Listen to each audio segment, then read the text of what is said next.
Mystery Theater.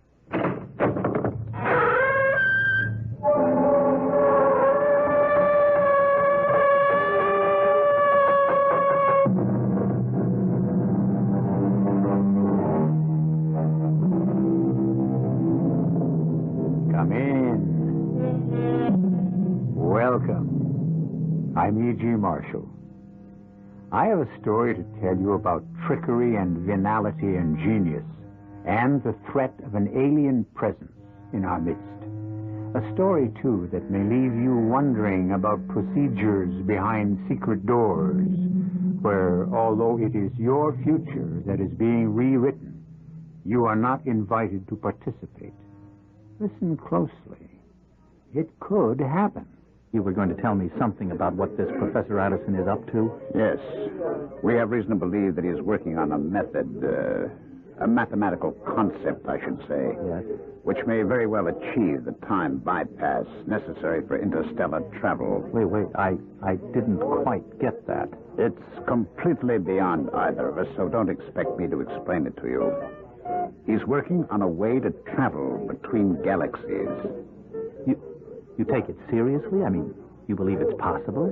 It's already been done, my friend. Where do you think the unidentified flying objects come from?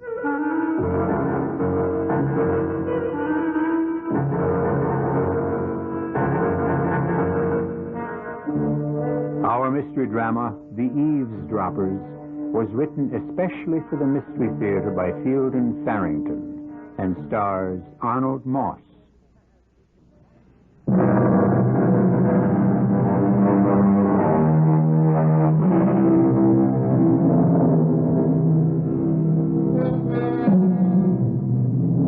There is an old house in Pennsylvania's beautiful Pocono Mountains which has recently and at considerable expense been restored to its original condition. One wing has been made ideally suitable for use as a laboratory. This work was all arranged for and supervised by a man who calls himself Mr. Smith. More, one suspects, to promote anonymity than to establish identity. The job is finished now, and Mr. Smith is interviewing two people, Pearl and Edgar Parker, to whom he has offered a rather peculiar job. Frankly, Mr. Smith, I don't like it. I'm an electronics engineer. I wouldn't enjoy working as a handyman, and my wife isn't a housemaid either. No, I'm not. And the other part of the job, the part you haven't told us much about, I think I like that even less. To begin with, I happen to know that you're out of a job and have been for some time.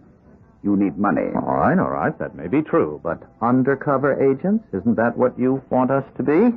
If you like a spade called a spade, yes. Well, why us? We don't know anything about espionage. But you know a great deal about electronic equipment. And that's what's needed. That and two people to look after a big house. Well, all right. Suppose you give us some details. First of all, if we decide to take this thing, how much? At the end of the summer, you'll receive $20,000 in cash. Oh, that's different, isn't it, Edgar? Well, it depends on what we have to do for it. To whom and for whom. I want to know who and what, Mr. Smith. You'll be working for aliens. Beings from another planet. From another galaxy, actually. Oh, come on. You wanted the truth. You have it. Oh, there aren't any such people. Oh, but there are. I've been in touch with them for some time. Our environment doesn't suit them. They come to Earth only in cases of extreme emergency. I don't believe you. It doesn't matter what you believe. The $20,000 will be good, solid American dollars. Now, look, whatever they want or don't want, it's clear that we'll be operating against somebody, and I'd like to know who. A single scientist who's working on a project my clients don't want to succeed. It would be against their best interest. All right, what's his name? We hope to rent the house to a Professor Dwight Addison. You may have heard the name. He's a very highly rated physicist. One of the top few. A physicist? Oh, if it's going to be bombs. No bombs. He's into something entirely different. All right, I've heard of Dwight Addison. What would you expect us to do, Mr. Smith? Edgar, if it isn't bombs and it's 20,000... Wait a minute. What do you want us to do, Mr. Smith?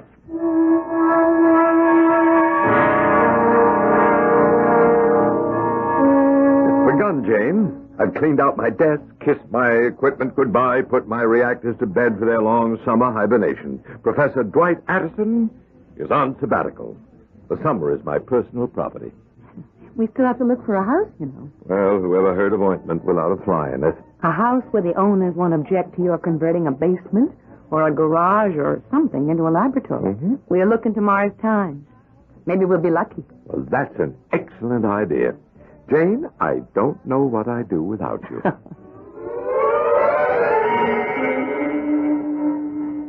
Well, time to make the phone call, I guess. To them? That's right. The aliens themselves, Edgar? No. Smith said he'd be our control. Oh, where is he? Where do you have to call? Someplace in New York, that's all I know. I wouldn't know that even, except for the area codes. All the same, even if it's not them, it makes me feel creepy. $20,000. That's the thing to keep in mind, Pearl. The money. Okay, here goes. I always wanted to go to Europe. Could we go afterwards or maybe take a cruise somewhere? Yes. This is... No names. No names ever. Have you carried out your instructions? To the letter. Everything as ordered. Very well. Now let me hear your story again. Well, we've been through it a lot, Mr. Smith, and I really know it... More, please. All right. The owner of the house is James Ellis. He's in Wall Street. He and his wife are taking the summer off and touring Europe. He's an amateur scientist. That's why he's got the lab set up. Pearl and I have worked for them for years and are almost like family. I assist him in the lab sometimes, and, let me see, Your privacy. Oh, yes. It's been a rule for years that nobody ever comes into our wing of the house. That's like part of our pay. We have complete privacy. Don't forget it. All right.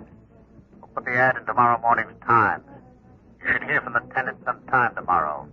Try to make an appointment to show him the house for tomorrow afternoon. We're in a hurry. Well, what if somebody else sees the ad and calls first? No one else will see the advertisement. It will be placed only in the tenant's copy of the Times. Well, how can you do that? Just do as you're told. Don't worry about things that don't concern you. I don't like that man. $20,000, Edgar. It's going to be a strain at any price. Dwight? Dwight, I found it. It's here. It sounds absolutely perfect. Oh, that's wonderful. Sugar Heights, Pennsylvania, heart of the Poconos. 12-room Victorian home, recently restored, all in excellent condition. Housekeeper and chauffeur groundskeeper included or no deal. West wing occupied by health. East wing suitable for use as workshop, studio, or laboratory. What? Immediate occupancy for season only. Season ending on September 30th. Sort of big for us, but otherwise doesn't it sound perfect, right? Yes, it does. Almost too perfect, don't you think? Oh, how can a thing be too perfect? Well, my work is classified, Jane, most secret. I don't know, it almost sounds as though someone knew I wanted a place to work this summer and has made this one to order for me. Oh, now really, Dwight. Well, that's the trouble, you know, with doing this sort of work. It makes you suspicious. All right, we won't worry about it. Shall we call and make an appointment to see the house? Well, there's no harm in looking. Maybe the roof leaks or something. Oh, what do you mean? Well, the way the ad reads, it just sounds too good to be true.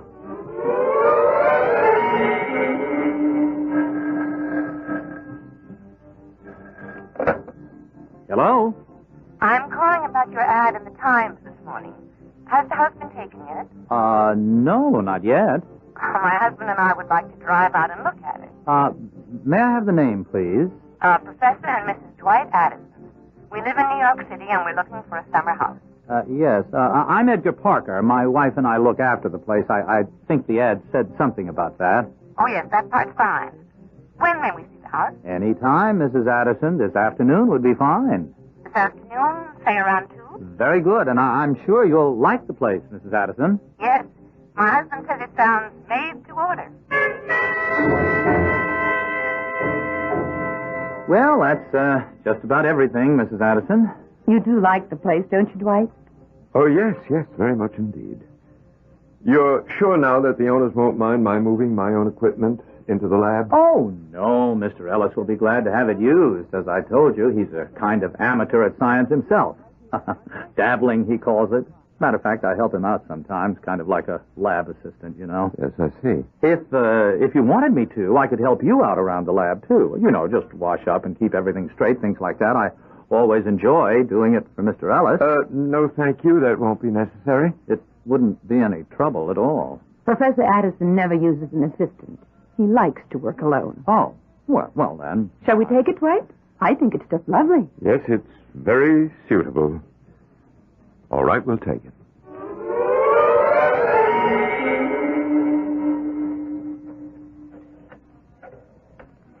You have to report every night, Edgar? Yes, that's Smith's main reason for giving us a private wing in the house, so we can have our own telephone. Yes? They took the place. I guess you already know that. He doesn't use an assistant, though, so I can't All right. possibly... You'll have to get into the lab on your own. They're planning to move in tomorrow, I believe? Tomorrow afternoon. All right, you stay there with them through dinner, then drive to Allentown, to Benny's Bar and Grill. I'll meet you there at 9:30 tomorrow evening. Look, if you just tell me now what I should Don't look be for... a fool. This is a telephone we're talking on. I'll see you tomorrow, 9:30 p.m.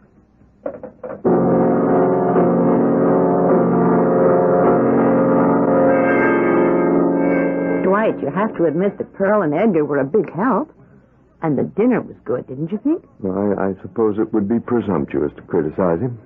Presumptuous to criticize Edgar? Edgar? Oh, no. Einstein. I didn't know we were talking about him. No, he might very well have decided not to go on. Except he didn't hold back on the other equation. If you're going to wander away, dear, try not to get lost. It's a strange house, you know?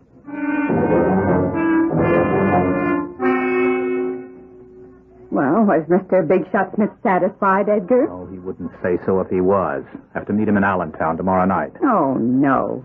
And leave me here alone? Well, that's what the man says.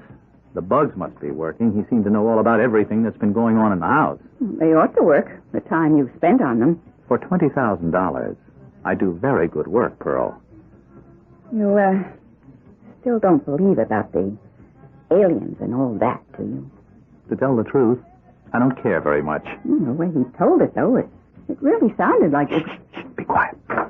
Oh, gee, you startled me. Professor Addison, please. This is our wing of the house. It's supposed to be private. Oh, I am sorry. My wife says I'm just a little absent-minded at times. I get preoccupied and... Oh. Well, I suppose I didn't pay much attention to where I was going. I do apologize. Oh, well, that's all right, Professor. I assure you it won't happen again. Okay, that's okay. You think he heard what he was saying? I doubt it. He's in a real fog most of the time. Jane, we're going into the city tomorrow. Into the city? What on earth for? We just got here. Well, I have some errands to do that can't wait. What errands? Well, okay, you go if you have to, but I think I'll stay here. There are still a few little things I want to rearrange. Jane, I want you to come with me tomorrow. Please do as I say. Why, Dwight? And don't argue with me. Oh, well, of course, if you feel that strongly about it. I do. I'm going into the lab now. I'll probably be working most of the night, so don't wait up for me. Are there actually creatures from another galaxy capable of exerting an influence on the people of our Earth? We have only a Mr. Smith's word for it. And if he has chosen to use an assumed name, as we suspect, then perhaps this more fantastic statement of his is also suspect. The doubt makes you a little uncomfortable, though, doesn't it? I'll return shortly with Act 2.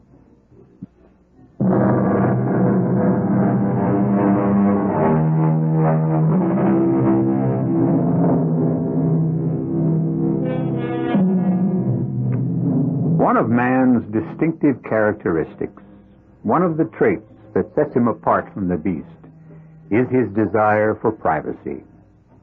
He is a gregarious creature, true, but his business is his own. He resents having it pried into and will fight if he must to put a stop to the prying. It appears that Professor Dwight Addison's privacy is being invaded. He is not an ordinary man and should not be expected to take ordinary countermeasures. But that he will take action of some sort is quite certain. Dwight?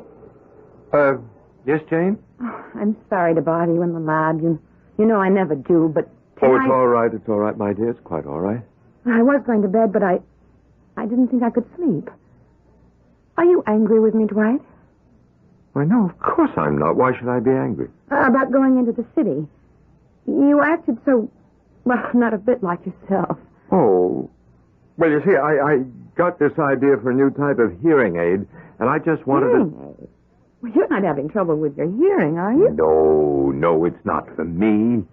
I just had an idea. I don't know where it came from, really, about a way to improve the quality of the sound reproduced in those small hearing aids they use nowadays, and, well, you know how I am. Yes, I know how you are. I wanted to do it before I got back onto the other thing. Will you be long here? Another hour or so, I expect. You get some sleep, dear. You'll need your rest for the trip into the city tomorrow. Do we really have to go, Dwight? I'm afraid so. There are a few things I must do, and I will need your help.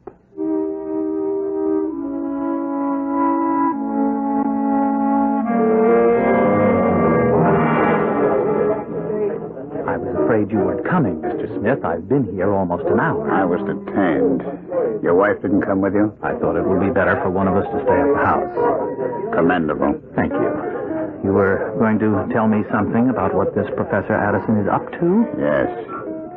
We have reason to believe that he's working on a method, a mathematical concept, I should say, which may very well achieve the time bypass necessary for interstellar travel. I didn't quite get that. It's completely beyond either of us. Don't expect me to explain it to you. He's working on a way to travel between stars, between galaxies. You take it seriously? You believe it's possible? It's already been done, my friend. Where do you think the unidentified flying objects come from? Well, I've always thought they were optical illusions or something like that. A great many people do. It's a belief my clients have always encouraged. You and I know better. I guess so. And you think Professor Addison can do it? I don't know anything about it myself. My clients seem to believe that he's very close. It's our job to help them find out how close. And then what? They want him stopped. That's all I know. Now, look, if they plan to get rid of him somehow, I don't want any part of it at any price. And I still don't know what to look for if I get into his lab. Not if. When. Look for anything that he's jotted down. Every word, every number, everything. Here, I brought you this. A cigarette lighter? It's made to look like one. Actually, it's a camera, and a very good one. Oh, no kidding. But I'll show you how it works later. Does the professor have a good desk lamp? Well, it's three-way. I think it goes up to 150 watts. Pretty bright. Well, that's all you need. I want every scrap of paper you find in that lab photographed. It doesn't have to look important. You're not the one who decides. I don't have keys to his desk, you know. I'm not concerned with how you get at his papers. Just do it. Oh, okay, I'll think of something. Are the bugs working all right? You'd have heard about it if they weren't. You don't work very hard at making friends, do you, Mr. Smith? I don't make friends. I buy accomplices.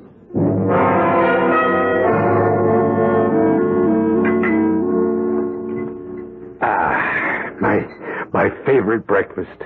How did you know, Edgar? Mrs. Addison told Pearl that you like poached eggs. They look good, don't they? They are beautiful. Professor Addison. Yes, Edgar. Mrs. Addison told Pearl you were working in the lab pretty much all night. Would you like me to go in and kind of straighten up for you? Oh, no, thank you. I wouldn't mind at all. I wouldn't mess with anything, of course. Just sort of put the place in order. Edgar, I don't like anybody in my lab, not anybody at all. Are you still planning to go into the city, Dwight?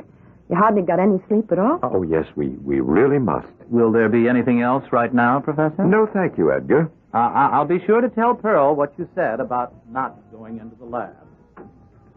We'd better get started, hadn't we? Started? Oh, for the city.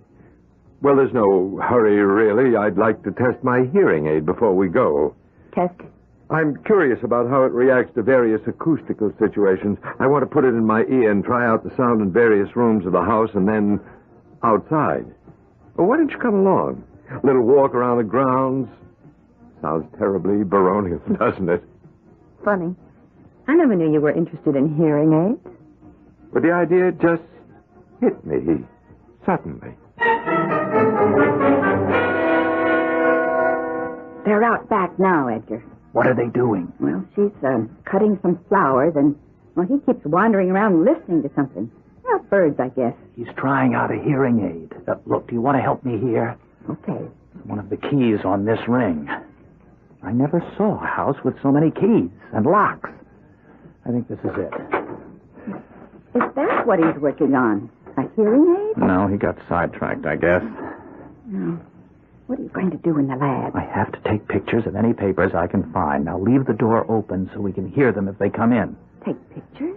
Just help me look for papers, will you? Any kind. Anything with something written on it. Well, he must have emptied the wastepaper basket himself. Oh, well, the desk is locked. I knew it would be.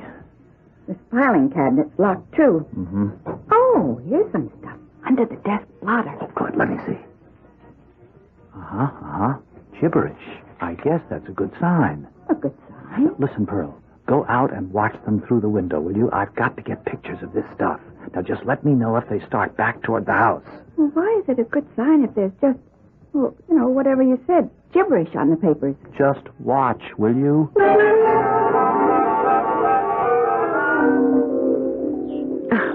I won't know what half these flowers are until they bloom.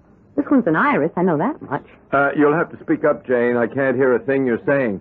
That's some hearing aid you made. It doesn't seem to be working very well. I might as well not be wearing it at all. Well, do you know what's wrong with it? Just need some adjustment, I imagine. Dwight, do you really have a lot of secret stuff in the lab? Oh, yes, indeed. Practically everything in there. Top secret. Things Edgar and Pearl shouldn't see? Well, that's why I told them to stay out of the lab, Jane. I have papers in there that no one should see. Did you lock the door? To the lab? Well, of course. Aren't you afraid that telling them not to go into the lab will only make them all the more curious? Just serve as an added temptation? Oh, I don't think so. Surely we can trust Pearl and Edgar. You better get out of there, Edgar. They're coming back toward the house. Okay, I've finished anyway. Just turn the light off and put these papers back under the blotter. Hurry up, will you? I'm all finished. All right, you better come away from that window. It's all right. It's supposed to be my kitchen. I'm just stacking the breakfast dishes. Oh, Pearl, can you get me a vase to put these flowers in? Oh, sure, Mrs. Addison. My, they're pretty, aren't they? What are those little blue ones? Oh, grape hyacinths. I think you'd know as long as you've been working here. Oh, Edgar does all the gardening. Edgar and Mrs. Ellis. Mrs. Ellis. Go find a vase for Mrs. Addison, Pearl. Mrs. Ellis, yes. I'm so bad with names. Sometimes I almost can't remember my own. Go get the vase, Pearl. I'll get that nice blue one Mrs. Ellis likes so much.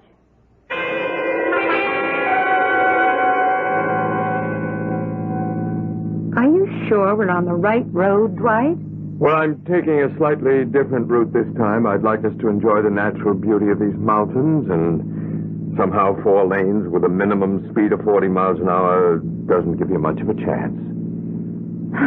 You know, it's funny about Pearl. What's funny about her? Well, she's been living in that house for a long time. Years, the way they tell it. And she doesn't know a grape hyacinth when she sees one. They're perennials, you know. They come up every spring, year after year. Well, she probably just doesn't have that much interest in flowers. Some people don't. Maybe. And she couldn't remember Mrs. Ellis's name. Been working for her for years and couldn't remember her name. You're just too suspicious, Jane. Edgar and Pearl are fine people. We're lucky to have them.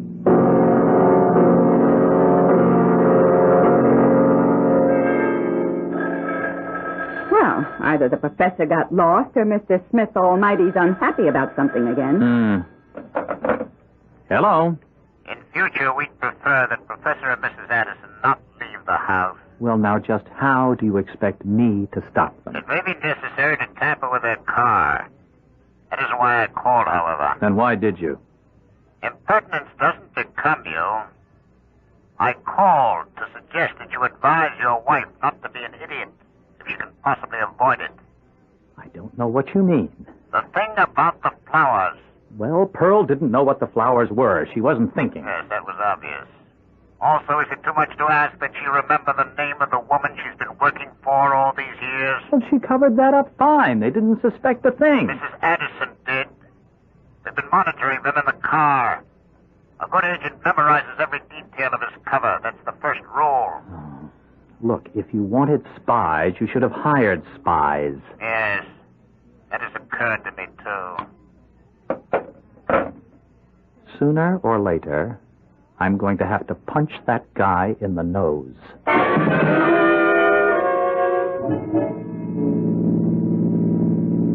Well, maybe you're not lost, but I am. It's a beautiful spring day, dear. A day meant for wandering. Look.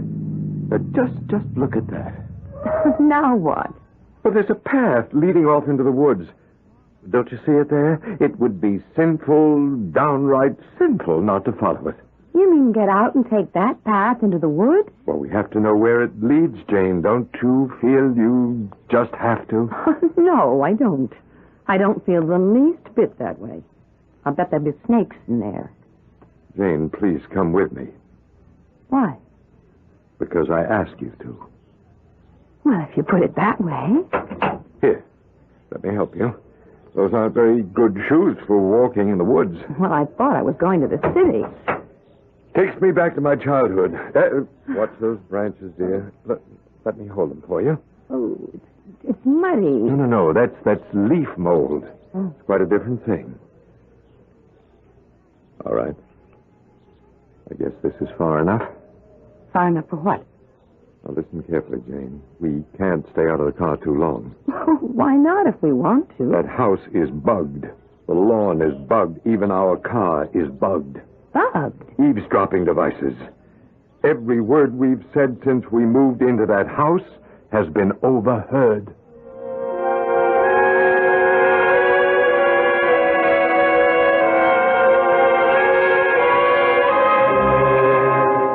Beware of the man with the high IQ and the irresponsible behavior. He is not what he seems.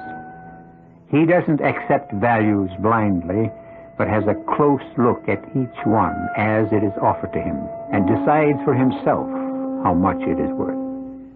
Professor Addison is not an easy mark, clearly, and a battle has just been joined. We'll hear the outcome when I return shortly with Act 3. When you're...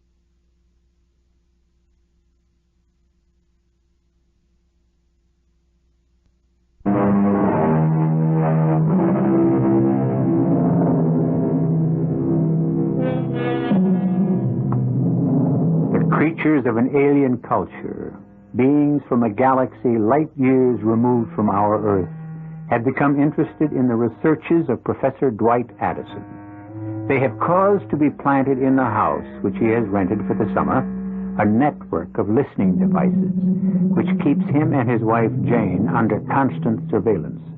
These two, Professor and Mrs. Addison, have eluded the eavesdroppers temporarily by leaving their car, in which a bug has been planted, and walking down a wooded path. But how can you be sure that everything is bugged the way you say? How can you be so sure? That little gadget I've been calling a hearing aid isn't a hearing aid at all, Jane. It's a device for detecting radio transmission. Radio transmission? The bugs they've planted in and around the house are tiny radio transmitters. I get a beep from the thing I have in my ear every time I get near one. They're all over the house, 2 or 3 in several of the rooms. And they've been placed around the grounds in such a way that there's not a spot anywhere where we could talk without being overheard. In the car, too? At least one in the car. Pearl and Edgar. Oh, yes, Pearl and Edgar. They're very unlikely servants, haven't you noticed that? Would they be working for somebody else, or are they... somebody else? Oh, they're only agents. As a matter of fact, I suspect strongly that they're in the employ of intelligent beings from another world. Oh, no, really, Dwight. The project I have in hand would interest such beings. It's not much of a secret anymore that this planet has been visited. Flying saucers? Well, there have been some very, very secret investigations. There's not much doubt about it among the people who have the facts. And your work is... They'd be interested. Oh, we shouldn't have left Pearl and Edgar alone in the house. What if they get into the lab? Oh, I'm sure they have a duplicate key. But there's nothing in there of any consequence. Well, you told me the place was full of secret material. But that was for the benefit of the eavesdroppers, whoever they are. No. I have it all in my head, Jane. I don't trust papers. Ooh, I hate being spied on. I've given them something to think about, though. I left some papers under my desk pad for them, phony as $3 bills. Phony? Utter nonsense. Jane, I have a plan.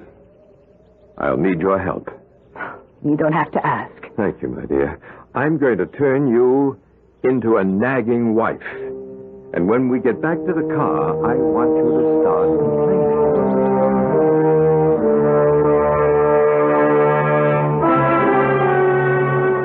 Over y to the fourth power equals...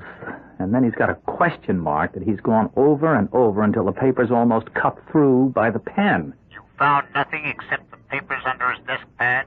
Just these 4 sheets, yes. Is that all of it? Well, then he's got some scribbled notes at the bottom. He's written down the word heterodyne 2 or 3 times like he was thinking on paper, and then third voltage. On another line, he's written light, speed, plus, then crossed out the plus and printed it in again in capital letters. Light, speed, plus. That's interesting. Any more? Well, just some figures at the bottom. Now, wait a minute. Hold on just a minute. Okay. We've been out of touch with the Addisons for almost half an hour. They've returned to their car now. But this must not happen again. Well, what do you want me to do? There's something you do to a car's carburetor to put it out of commission. You know about that? Yes, that's easy enough. Well, then do it as soon as they bring the car back. And try to do it right.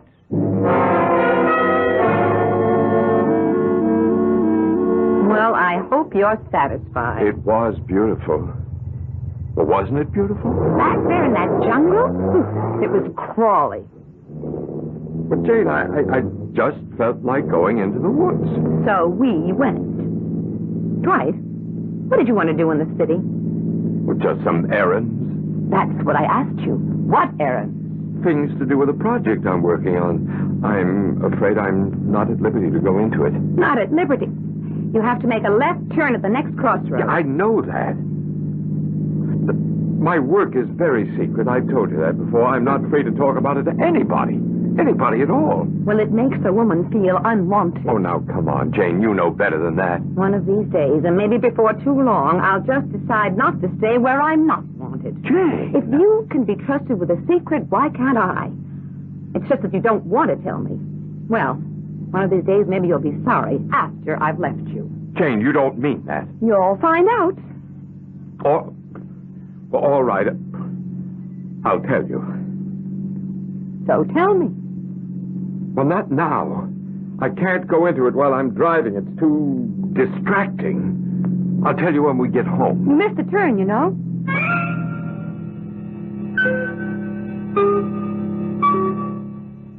Don't tamper with the car. You understand me? Don't touch it unless you hear from me. Well, okay, but you said we the have car... reason to believe that we're going to get some vital information as soon as the Addisons get home. They should be there very soon. Well, okay, then you don't want me to... I don't want you to do anything until you're told to do something. Now stay near your telephone for further instructions. We get 20,000. He gets a punch in the nose. Now, this is wrong. All wrong, Jane.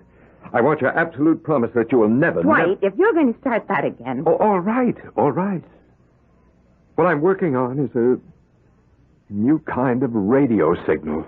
A radio signal? Well, good heavens, what's so hush-hush about a radio But signal? this is quite different from the kind of radio signal you're thinking of. This is a sound that kills whoever hears it. Kills? Slowly and rather painfully, I'm afraid. I haven't been able to work out a way to make it more humane. You mean you just turn your radio on and you get this sound or whatever it is and it kills you? Yes. Its effect is not unlike the effect of nerve gas. Yes, it's quite deadly, quite awful, really. But I don't see how that's possible. Just a noise that comes out of your radio. Well, there's a whole new mathematical concept involved. It works, though. It works. I don't think you ought to do it. Is it... Are you close? Oh, the device itself is finished, ready to use. There's the problem, of course, of testing it without killing anybody. I think it's absolutely dreadful. Oh, yes, it is, rather. I worked out one of the problems last night, a shield to protect the sender. Your hearing aid. Well, it wasn't a hearing aid at all, of course. Used in the sender's ears, both ears, of course, it neutralizes the effect of the signal. Oh, it's worse than the atom bomb. In some ways, I suppose it is. There's no antidote. Once you've heard the signal, you're dead. There's no way to arrest it. As you say, it is rather dreadful. What do you intend to do with it? Well, the first thing I must do is to make another of the shields tonight and make sure that they work. Make sure? How? I'll feed the sound through an amplifier, not broadcast it, of course, and wear the two shields. If I'm not affected, then I know the shield works. But, Dwight, you can't. I can't think of another way. You'd better stay clear of the lab tonight. I'll have to warn Pearl and Edgar. Does it work on just any old radio? Any radio. Through any transmitter. Anything from your big commercial transmitter to one of those tiny little things they use as eavesdropping devices. Bugs, I think they're called. I wish you wouldn't do that tonight, Dwight. Now, I'll be all right, my dear. The shields will work. And there aren't any radio transmitters nearby. After all, we're not bugged. I want all listening devices removed from the house and grounds. The car, too. Every bug you've planted, I want out at once. Destroy them as you remove them. Make sure not one of them is left functional. Would you care to come with me for a walk around the grounds, Jane? All right, if you'd like to. It's a lovely afternoon. Edgar and Pearl have been out enjoying it. Oh, Edgar. Yes, Professor? Before I forget it, I think it would be a good idea if you and Pearl stayed in your quarters this evening. I'm doing a rather special experiment, and I think it would be safer for you. Okay, the whole evening? Until quite late, yes. It's a lovely day, isn't it? Mrs. Addison and I are going to take a little walk. Yes, it's very nice out, and, it's okay about tonight. We can talk now, Jane. You mean we're free of those things? Out here, they've removed all the bugs from the grounds. I've been watching them. Removed and dismantled them as they went. Afraid of your experiment tonight? Whoever's been listening must have given the orders. Oh, what a gorgeous day. Let's plan to stay out for at least an hour. That ought to give them time to clear the house of bugs.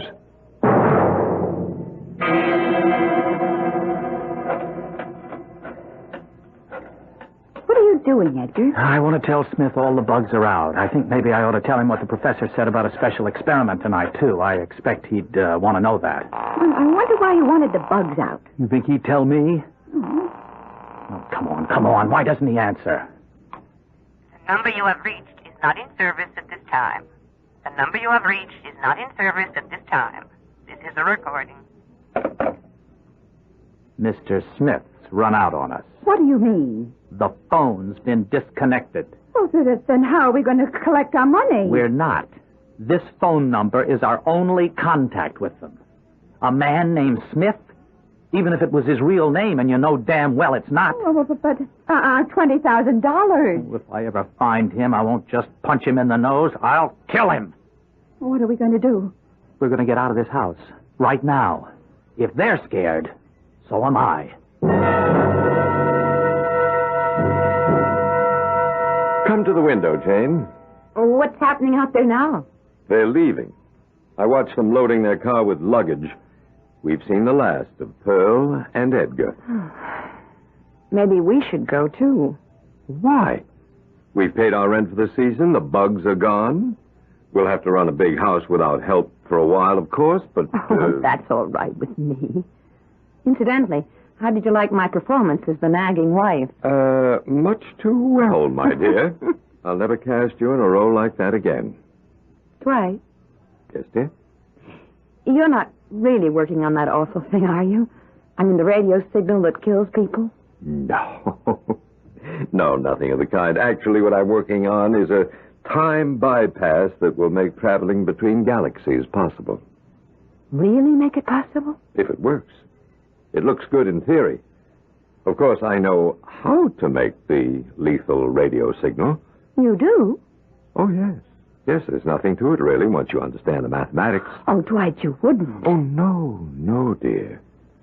That's one secret nobody's ever going to get out of me. Not even a nagging wife.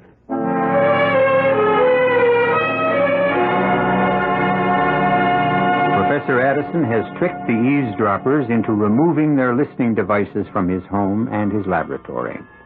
But has he stopped them altogether? They seem to be a determined breed. And I'm sorry to say, there are always people around like Mr. Smith and Pearl and Edgar Parker who will sell out if the price is right. Perhaps we've heard the last of the eavesdroppers. And perhaps we haven't. I'll be back shortly.